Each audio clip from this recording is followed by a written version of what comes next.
Boleh main ke? Wih, wih ni real tu. Tumbler baru. Nampak cantik tak? Chubby. Hanya aku rasa aku nak masuk sini lah. Planatorium. Sini beli tiket ke bang? Ni masuk free je. Masuk free? Masuk free kalau tengok wayang. Okey, masuk. Yo, kat mana ni? Ini kau cakap angkasa-angkasa. Apa ni? Jadi ni pasir pun ada. Yo, ni barang apa? Macam-macam ada weh. Semuanya radioaktif ke ni? Takkan sabun daya pun ada. Bang, ni semua real lah? Real lah semua ni? Tahu kan saya kerikil. Apa kena tanya dia?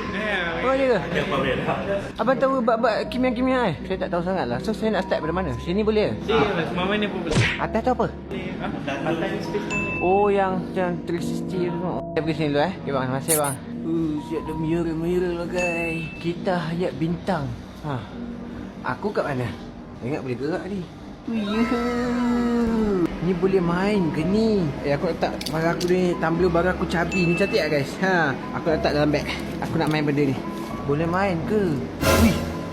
Wih, ni real tu.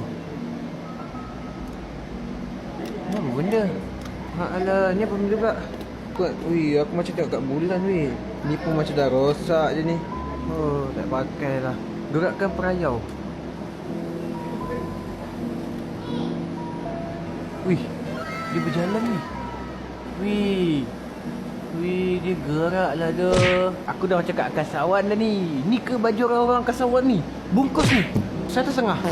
Yo, ni ke jet. Ni ke kapal angkasa. Tapi style gila weh. Bapak, besar siot. Lama.